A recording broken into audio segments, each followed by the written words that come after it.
Now, if you have been recently researching about property or even thinking about selling a property online, you would have probably been served advertisements that promise to give you selling services for as low as 0% commission. It does sound really tempting, doesn't it? The promise to sell at my expected selling price and pay absolutely nothing for the services.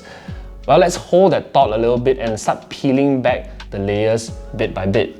As we go along, I will share about my exact cost for marketing and why similar platforms like these have come, tried, failed, and some faded into nothingness. But more importantly, tips to share with you to make sure that if you are going to be engaging their services, what are the things that you have to do to make sure that you are safeguarding yourself. Now, we're not here to bash any of these platforms, but some of these promises do sound a little bit too gimmicky. Now, to really understand how gimmicky this sounds, we have to now understand the costs of marketing a listing, marketing a property, and the cost that agents typically right now have to bear. I'll use myself as an example.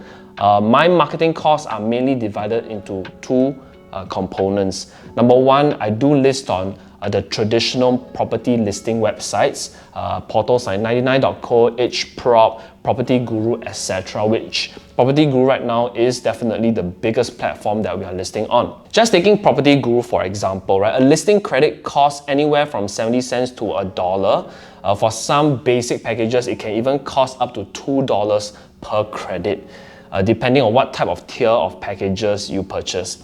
And each repost of a property listing takes anywhere from 9 to as much as 15 credits per repost. Typically, I would turn on auto repost and I repost about 3 times a day. We also have the option to boost or turbo a listing, and this would cost anywhere from 100 to 200 credits every time we do that on a weekly basis. So if you were to do a calculation on just Property Guru listing, all right, if you want to really give maximum exposure to a listing, it could cost anywhere from $2,000 to $2,500 a month. The second component of my marketing cost would be social media, advertisements, and video production, like what we are doing right here, right now.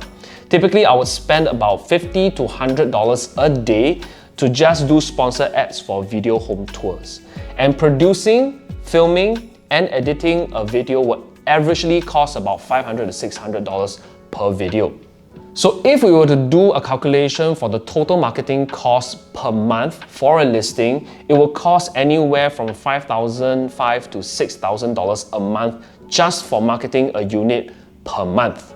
And we are only just talking about YouTube sponsored ads and Property Guru listing websites. What about other property listing websites that we are on, and as well as other platforms like Facebook and Instagram?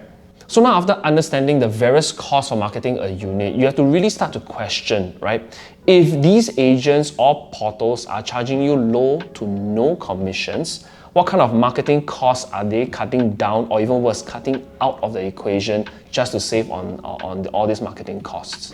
And if they do cut down all these costs, how is your listing going to get maximum exposure to get more buyers in the market to look at your property?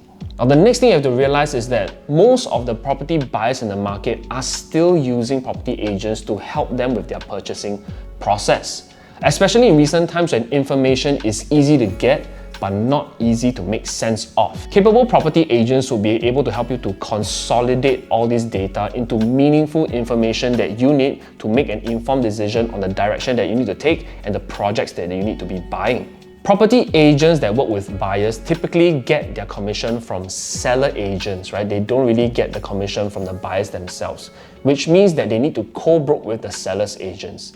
If your seller agent is not charging you commission, 0% or even very low commission, how are they going to co-broke with these buyer agents? If they can't, it would mean that your listing is losing out on a lot of these available buyer pools in the market right now that is being served by a buyer agent. Also, a lot of these past property portals that promise to cut the middleman out, which is us, were not able to really sustain their business in the long run because they couldn't get the scale and traction needed to ensure that there's visibility on the client's listings. As you probably know, whenever I talk about property portals in Singapore, maybe only 1 or 2 come to mind, like Property Guru, 99.co. So it's really difficult for portals to gain a big sizable traction in a short period of time. Coupled with the high cost of customer acquisition, because Singapore is still a relatively smaller market, a lot of these portals in the end chose to work with agents instead to really sustain their business, which ultimately kills their original value proposition of cutting the middleman out and saving costs because of that. Stacktomes actually did an article recently about this, which is really interesting, which we'll link down in the description below. Then now comes the question, how do these portals that promise you 0% commission actually make money?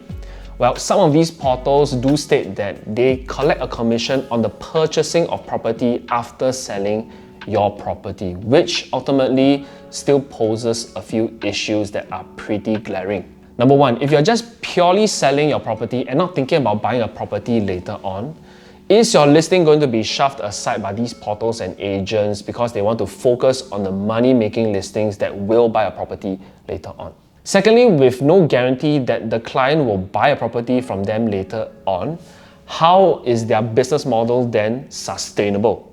Now, thirdly, most buyers in the market are not paying their buyer's agents a commission, right? They are collecting their commission from the seller's agent's side.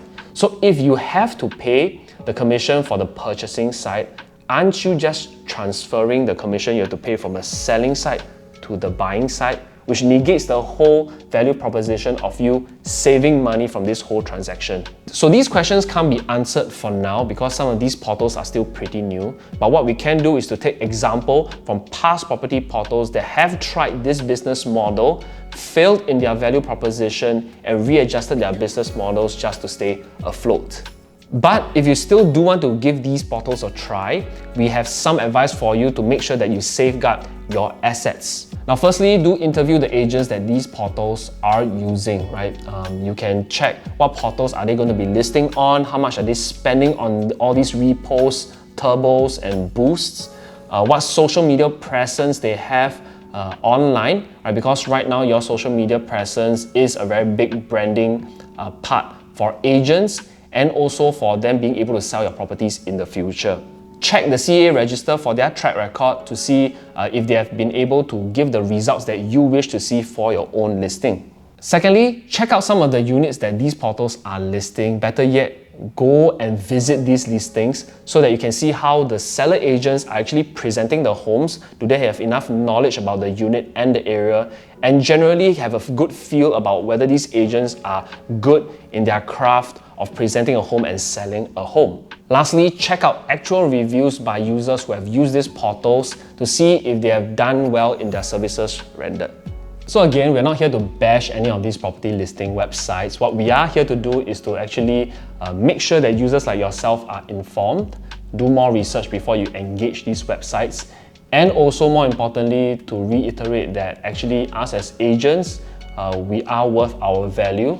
The commissions that you are paying us goes into helping you making the biggest decision you ever make in your life, which is a 6 to 7 figure property asset. If we are buying something that's 6 to 7 figure, we want to make sure that we are making the best decision possible. And to all our fellow agents out there, keep it up, right? We are worth our commission, so do the good work that you are doing out there. If you like our content, please remember to like our video, share our video, and subscribe to the channel. It will help us a lot, and we'll see you in the next video. Bye!